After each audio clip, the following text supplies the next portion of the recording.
आपके इस बयान से ब्राह्मण समाज आक्रोशित है। किसी बात से भी किसी भी समुदाय विशेष को अगर कोई ठेस पहुंची हो जाने अनजाने में, तो मैं उसके लिए खेद व्यक्त करता हूँ। तो पूरे देश में बेटियों की पूजा की जाती है, उनको लक्ष्मी माना जाता है, और आपका जो बयान है वो ऐसा लग रहा है कि बेटियों के खिलाफ है। हम सब लोग सनातन धर्म को मानने वाले लोग हैं, और सनातन धर्म में जो आज की तारीख में आरक्षण के कारण कुछ समाज के बीच में जो खाई आ रही है, उस खाई को पाटना बहुत ज़रूरी है। यही उद्देश्य था कि जब तक हमारे बीच में रोटी बेटी का व्यवहार नहीं होगा, और जो दान का जो प्रश्न होता है वो कन्यादान से संबंधित था मेरा। मैं आईएएस ऑफिसर बन गया हूँ और मान लो मैं आर्थिक रूप से सक्षम हो गया हूँ, तो कायदे से मैं सामाजिक जो जातिगत व्यवस्था है उससे ऊपर उठ गया हूँ। तो फिर मेरे को हर समाज के व्यक्ति द्वारा मेरे बेटों के साथ में या हमारी बेटियों के साथ में संबंध बनाना चाहिए, चाहे वो विवाह के रूप में हो, चाहे जो हमारे लव मैरिज होती है। हमारे साथ सीनियर आईएएस संतोष वर्मा जी हैं, उनसे ही बात करते हैं, जो अभी अभी अजाक्स के प्रांतीय अध्यक्ष बने हैं। उनका एक विवादित बयान आया है और उन्हीं से चर्चा करते हैं कि ये जो बयान जो आया है सर, उसको आप कैसे देखते हैं। क्योंकि बेटियों की बात करें तो पूरे देश में बेटियों की पूजा की जाती है, उनको लक्ष्मी माना जाता है, और आपका जो बयान है वो ऐसा लग रहा है कि बेटियों के खिलाफ है। देखिए, मैं खुद हतप्रभ हूँ कल से, क्योंकि हमारी जनरल बॉडी की मीटिंग थी और उसमें पूरे मध्य प्रदेश से, पूरे प्रांत से हमारी कार्यकारिणी के लोग और पदाधिकारी उसमें उपस्थित हुए थे।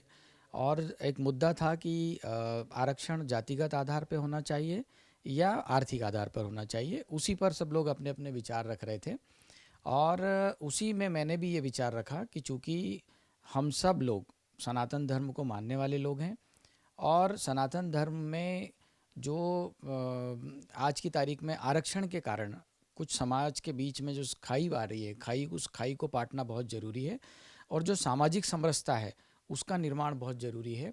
और उसके निर्माण करने के लिए जो हमारे महापुरुषों ने जो विचार दिया है कि जो हमारी जातिगत व्यवस्था है, उस जातिगत व्यवस्था में जब तक हमारे बीच में रोटी बेटी का व्यवहार नहीं होगा, तब तक जो आरक्षण है ये आरक्षण जारी रहना चाहिए। क्योंकि आरक्षण जो है बाबा साहब अम्बेडकर ने सामाजिक पिछड़ेपन के कारण दिया है, न कि आर्थिक आधार पर।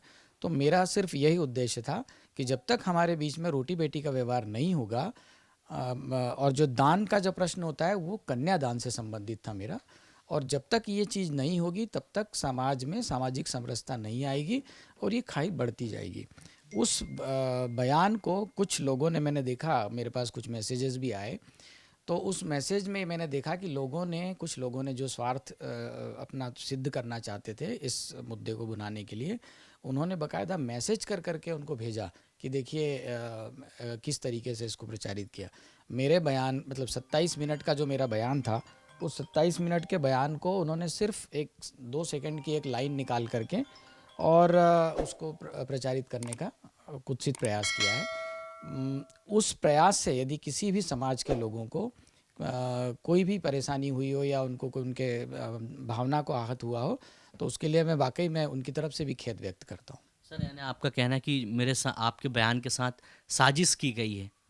मेरे बयान को यदि आप पूरे तरीके से आप देखेंगे तो आपको क्लियर हो जाएगा कि मेरा उद्देश्य सिर्फ सामाजिक समरसता से संबंधित था, न कि किसी सामाजिक विशेष जाति विशेष के प्रति कोई अभद्र टिप्पणी करने का था। मगर सर, जो आपका बयान आया उसमें साफ तौर पे सुनने भी मिल रहा है, देखने को भी मिल रहा है कि उसमें आपने पहले तो बेटियों का, आपके बेटों से संबंध की बात करें हैं, फिर दान की बात करें हैं, तो कहीं ना कहीं महिलाओं का अपमान हो रहा है सर, सीधे नहीं, सीधे। देखिए, मैंने जो कन्यादान वाली बात करी है वो कन्यादान से संबंधित है, और मैंने ये भी कहा है कि जब तक हम आपस में रोटी बेटी का व्यवहार नहीं करेंगे तब तक सामाजिक समरसता नहीं आएगी। उस बात को उन्होंने काट दिया गया है, उसमें केवल एक ही लाइन को चलाई गई है, केवल एक समुदाय विशेष की बेटी के बारे में बताया गया है। जबकि वो पूरे समग्र दृष्टि से जब आप उस को देखेंगे तो आपको लगेगा कि ये सनातन धर्म को समृद्ध करने वाली बात है, न कि किसी समाज विशेष को तोड़ने की। सर, क्या था आपका बयान? आप अपने मुंह से बताइए, क्या आपने बोले थे?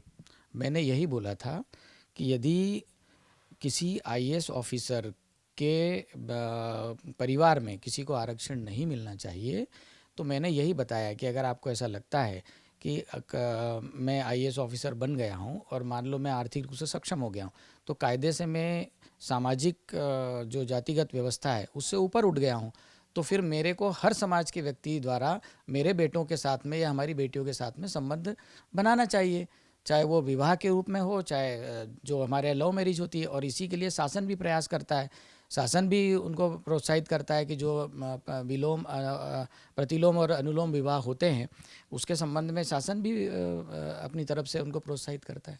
सर आपने तो बताया, मगर आपका जो बयान जो सुने हैं हम लोगों ने, उसमें साफ तौर पे आपने दान, बेटियों के दान की बात कही है और संबंधों की बात करी है। पूरे प्रदेश की जो बेटियां हैं वो आक्रोशित हैं बहुत ज़्यादा आपके इस बयान से, ब्राह्मण समाज आक्रोशित है।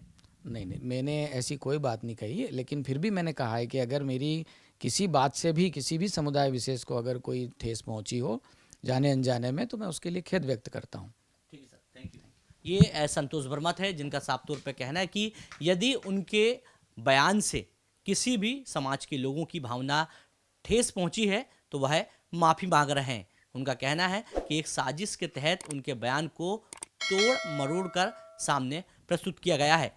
कैमरा पर्सन राजा राम के साथ विवेक राणा, विस्तार न्यूज़, भोपाल।